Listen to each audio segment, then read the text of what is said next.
Well, who saw that one coming?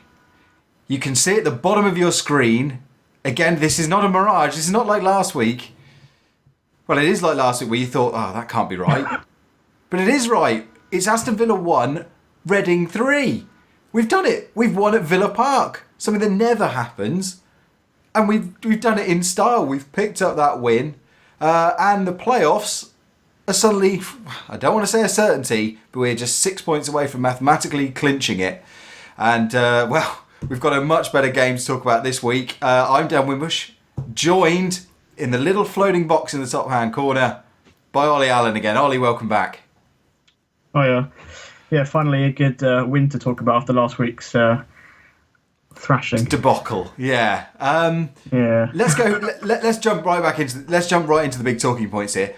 When we saw the starting lineup for today's game, it had a certain Joseph Mendez on it. Now, a player who's not exactly been a popular player amongst friends. He's not exactly been unpopular or hated or anything. He's just been kind of a non-entity. He picked up a bit of an injury after joining and has just sort of fluttered around the squad. He was sort of overtaken in the pecking order by the likes of Yaku Mate, and then we had Lewis Grabban and Adrian Popper come in, so he just sort of faded away. But out of the blue, Ollie, he starts today's game, and the reaction on social media is one of disbelief, I think, all round. We were sort of joking away from the Tilehurst Twitter account with things like, if Mendez scores today, Jacob South-Klein of Bushwatch fame should name his pet after Mendez. And when we tweeted out a competition saying, get the correct minute of what time Mendez scores a goal, and we'll send you a mug. So we're down one mug, because someone's won that. Someone even tweeting that, Mendez will never score. If he does, I will get his name on the back of my shirt for 10 seasons, even when he's left the club. So that's Adam Oust. So you're nailed. You've got to do that now. But what did you think when you first saw his name on this? Was that your reaction? That was my reaction, but I think from all of that, it was almost sort of inevitable that he would then go on and score one. But I don't think anybody could see him scoring two for sure. Don't know. I tweeted before the game, if Grabban and Mendez both score, and I couldn't think of anything ridiculous to sum up both of those two scoring. And Mendez has got two and Grabban's got the other one, so it's a weird afternoon. But yeah, I was going to say, you could end up with a weird tattoo or something after that. So you've done well not to think of anything ridiculous. Yeah. You might well regret. These things do live on. Peter Beck, though, he says, I always said Mendez was a quality player. So there you go. Peter has always had the faith. And thank you to everyone who's joining into the show and the shows in general. It's great to be able to interact sort of as they happen. Thomas Blick asking, has a team with a goal difference as poor as ours ever been promoted to the Premier League before? I think Handbags has done the research, and I think some teams have certainly made the playoffs. I think a team has gone up. I'm sure he is watching, so I'm sure he'll chip in with that, and we'll come back to that one a little bit later. Do our research. If not, we'll get it to you on the next podcast. But Ollie, I mean, you look at the match stats, and Reading have more than held their own. This isn't an undeserved sort of smash and grab result. It's not like the game at Hillsborough where you could say Ali Al-Habsi's bailed us out of this one. Reading have played really well. Okay, that Aston Villa have had their fair share of chances as well, but Mendez should have had a hat-trick. Grabban should have had two as well. Yeah. And how positive is it to see Reading going to a team in form with such a quality squad and pulling off a comprehensive win like this?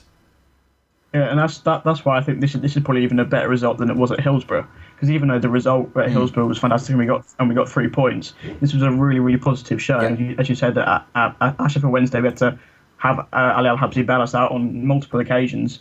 But we actually took the game to Villa, which I was surprised about today. And even, obviously we went 1-0 up really early on. We didn't, and we were forced to then go and attack them again when they got the equaliser. I think we could have got into the break 2-1 or 3-1 up. So yeah, that was really, really pleasing to see actually.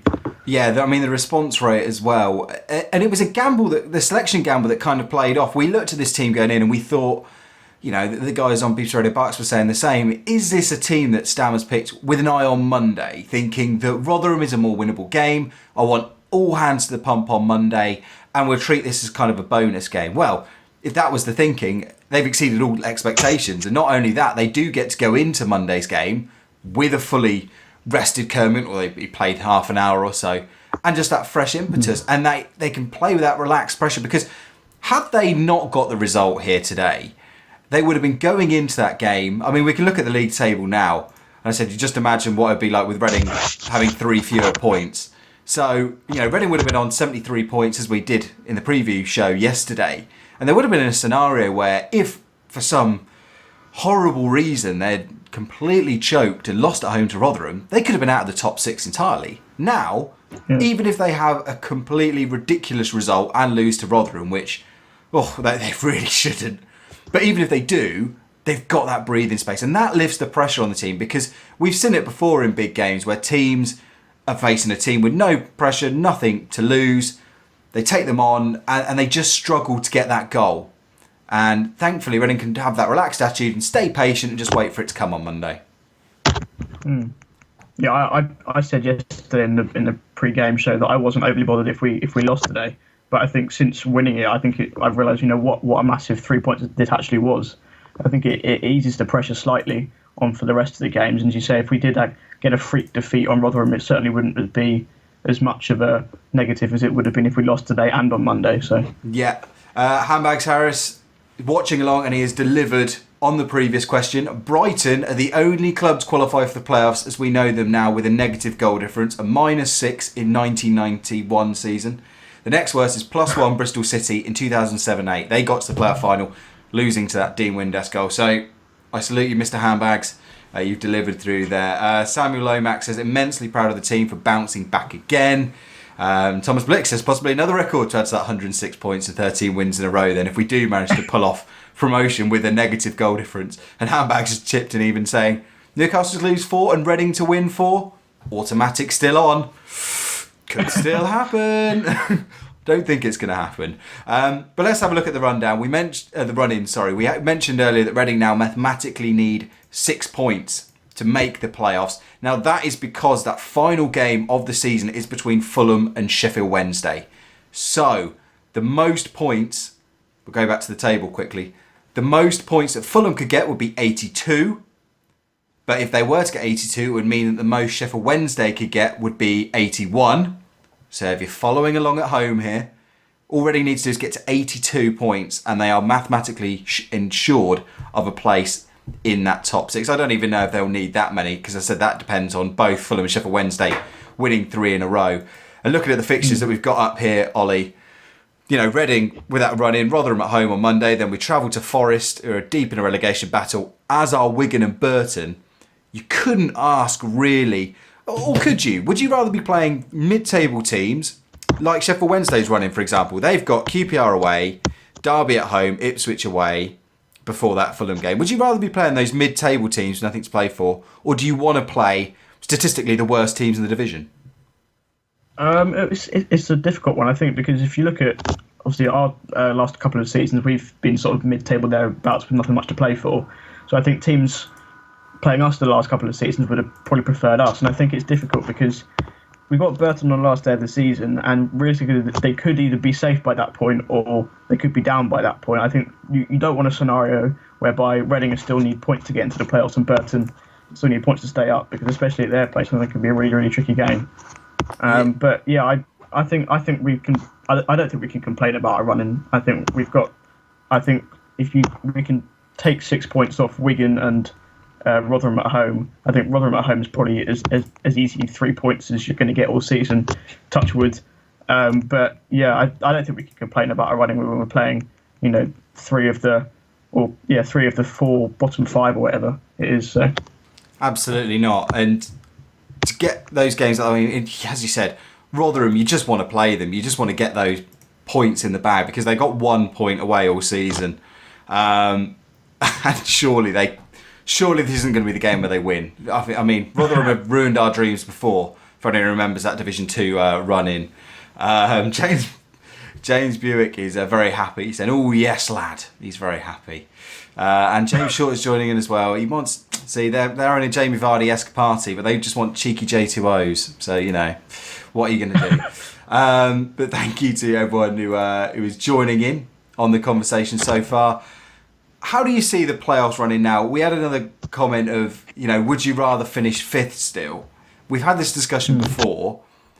Is it hard to say now, in Reading's benefit to slip up once or twice. So they do finish fifth, because there has been that school of thinking, I personally agree with it, that I would like Reading to have that home leg first, just because our home record is so strong, rather than running the risk of, as we've seen in certain games this season, just being completely overwhelmed away from home. Has today's result changed that for you? Not really. No, I think we still definitely need the one. I think we need the home leg at home. The home leg first. Sorry. The only thing I would be worried about is if we went to Ellen Road for the second leg.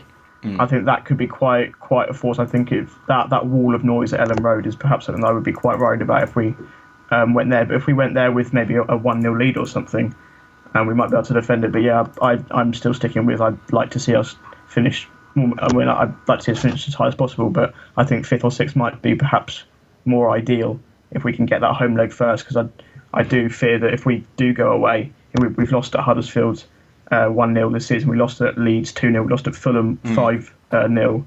I just think even today's result, I think I don't really want to risk that, but I think we've done well to get in the playoffs at all, so I think I'd probably take the home leg first, yeah. Yeah, I mean, again, I'll just go back to the run-ins. And again, James Short saying, as well as his cheeky J2O, he said, can't see us finishing 5th by the look of those other fixtures. Realistically, I mean, if you were to give a prediction now, I mean, Huddersfield are the team that I've not put in that run-in, but for the record, their games are, you can see one of them's in there. They've got Fulham to play. Their game in hand is against Derby. So they've got Derby away, Fulham at home, Wolves away, Birmingham away, Cardiff at home. Those last 3, you'd probably say, are wins. The other 2, not so much. So that would put Huddersfield, again, that would leave Reading needing to win 4, realistically, to overtake them, all 4 of their games. I'm not sure I can see that happening. But how do you see the others shaking out? Where do you think Reading will end up in that top 6? I think probably Fulham might be the team to drop out. I think especially with that, they've still got to visit Sheffield Wednesday and they've got to visit Huddersfield. So I think, and especially with the gap, how it is now, they've already got 2 points to make up on Sheffield Wednesday.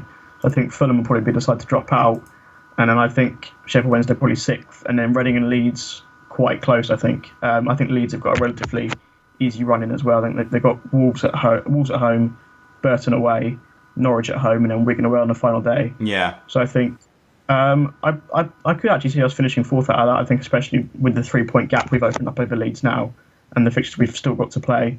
But yeah, I'd probably say 4th or 5th, and then I reckon we will play Leeds in that playoff semi-final. Yeah, I don't know who I'd want. I'd still kind of want Huddersfield. I don't see a scenario where that realistically happens.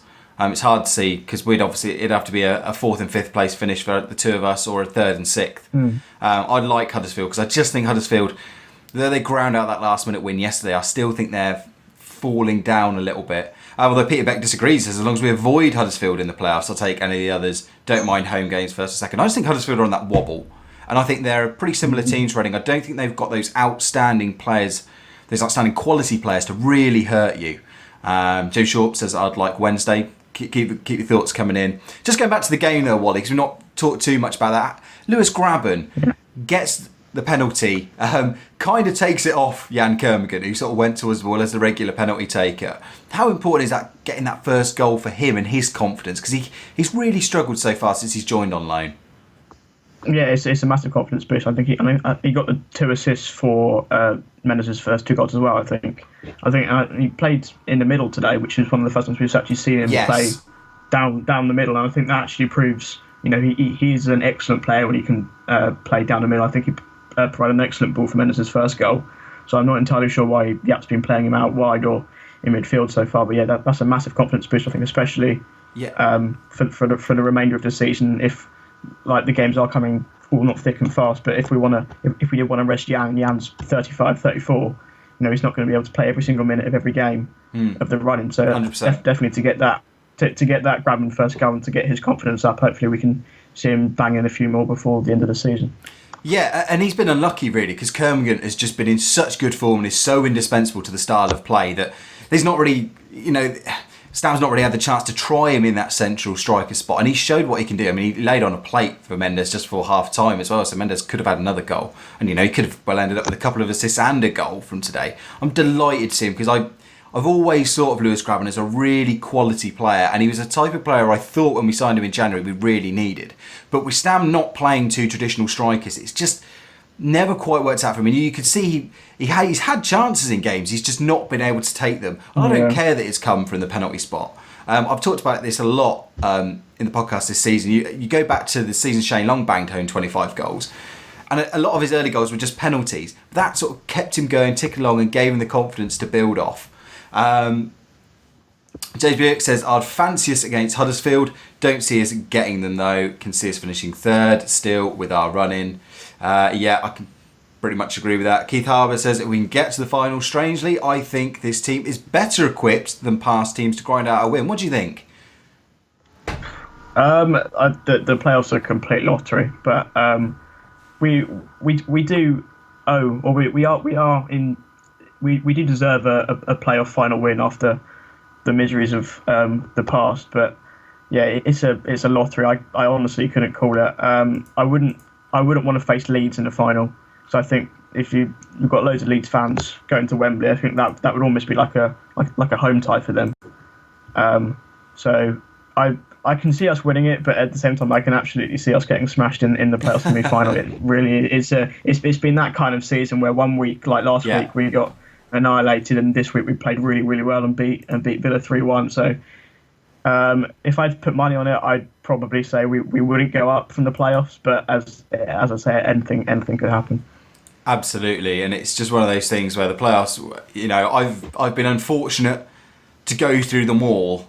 Now, as I'm sure some of you watching this, that from the Bolton to the Walsall to the Wolves to the Burnley to Swansea, each playoff campaign has been completely different, and each one we've got into in completely various. We've almost had every combination of getting into the playoffs you can imagine, and none of it's worked out so far. But yeah, I think this squad has got a lot of depth in it when everybody's fit. And again, we were talking about, after the Norwich game, the amount of injuries this squad had. And again, in the previous show, me and you did yesterday, Ollie, remember that Reading got this result without Paul McShane, with Thiago Ilori on the bench. They are still obviously missing long-term absentees like Quinn and Harriet. They're missing a lot of players still. And if those players can come back in these last 4 games and strengthen the team, who knows? But that's an interesting note in itself, because does Stam stick with these same guys that won this game today, or does he still go back to what presumably was the plan and you bring in again the likes of Kermigan, McCleary? I don't think you'll see Joseph Mendez start again on Monday. I think purely because of his fitness. I don't think, but I think you could see Mendez more from today. He certainly sort of staked his claim for more appearances later on in the season, but I think he probably will go back to Kermigan. I don't think Jaap Stam's the kind of person, and we've seen that he's not going to change his tactics or his plan based on one result. So I think he'll probably stick to what he planned to go for and stick Kermigan and McCleary back in on Monday. Yeah, absolutely. Dave, some good conversation going on in the comment section. I've got to apologise.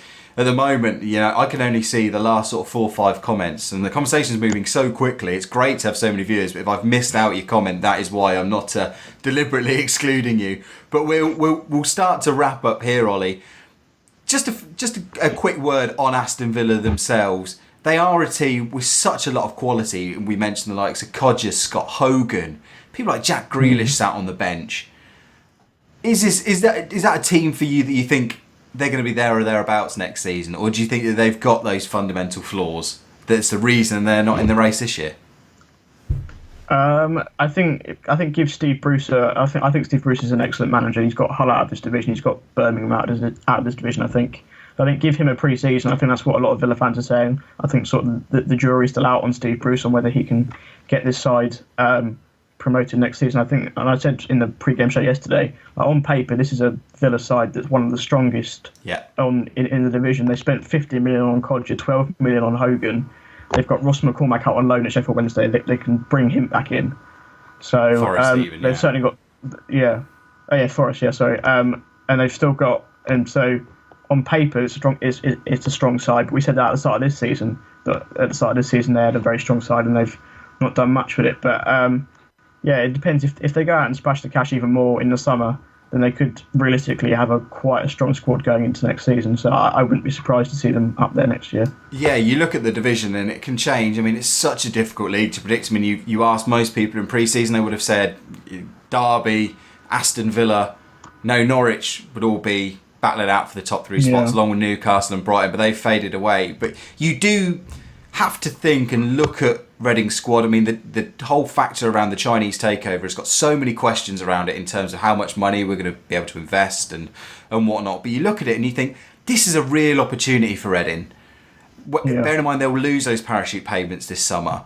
And how long will they be able to keep hold of Yapstam? You do sit there and think, is this the season we really need to capitalise? Will we get an opportunity this good again? Because you can't see those other teams being that bad next season. Do you think that there is that little bit more pressure? Do you think this is a real golden chance that we can't afford to pass up? Or do you think, again, we saw that the argument come up in the pre-game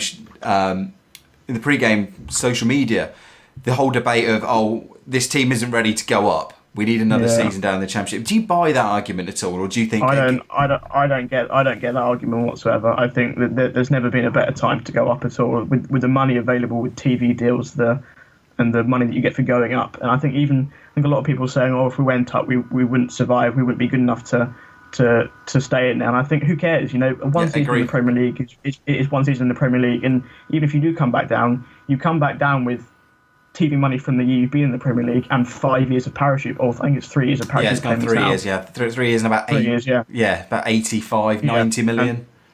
And then considering this season, at the end of this season, our parachute payments from our last time in the Premier League will be ending. Yeah, and we don't know how much money this new Chinese group have to spend. Or I think for me it is now or never. I can easily see a scenario where our parachute payments end at the end of this season, and Yapstam, his future's a little bit up in the air. We might see key players depart if we don't go up this season, and find ourselves in mid-table next season. So I absolutely, I think it is, well, not now or never, but I think this is a massive opportunity, not only for the side on the pitch, but in terms of securing the club's financial future off the pitch for the foreseeable future. 100% agreed. And Paul Dawson and Keith Harbour have nailed it in the comments as well. Paul says you're never ready to go up, as does Keith Harbour. Says no teams are ever ready to go up. We have to take our chance while we can and worry about improving the team later. But you look at teams like Middlesbrough, they probably thought, well, we're ready to go up after a couple of near misses, and look what's happened to them. Alternatively, you've seen teams like Crystal Palace, where no one gave them a hope, and they stayed up and they hung about. Watford, Bournemouth. And were they necessarily ready to go up? I don't know. Even Reading won the league, and we came straight back down last time. So you've just got to take that chance. You've got to make hay while the sun shines, I think the expression goes. Because the future's unknown. We don't know what the Chinese owners have got spending power wise. We don't know what Yap's plans are. So make the most of it while we've got it. Anyway, that is just about going to bring this post-game show to a close. We will be back.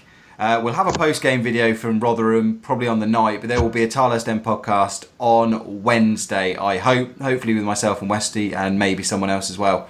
Thank you to everybody who's joined into the comment section. Again, if I've not been able to read out your message, my sincere apologies. But it's been great to have so many people joining in live as it happens. It encourages us to keep doing them. It seems that people are watching. And so thank you very much for all taking the time to be with us. Ollie, thanks for taking the time twice in this Easter weekend to be part of... No worries. Thanks for having me on. It's been a good game to talk about. So, yeah. Got to enjoy these moments. I said thank you to everybody who has watched. If you like what we're doing and you want to help encourage us a little bit more, as well as watching, head over to patreon.com/the Tilehurst End. That's patreon.com/the Tilehurst End, and you can find out how to help our crowdfunding campaign. And if you've already done so, thank you. It is very much appreciated. Also, we've been putting these post-game shows up on our audio feed, on the Tilehurst End podcast audio feed. So if you've only joined in halfway through, you can go and you can listen again to this post-game show there. Again, you can't see the tables and fixtures we're referring to, but hopefully you'll get the gist of what's going on. So Ollie, have a cracking weekend, and everybody out there as well. Enjoy the rest of the Easter weekend. Hopefully see as many of you as possible down at the Medeski on Monday against Rotherham and another 3 points.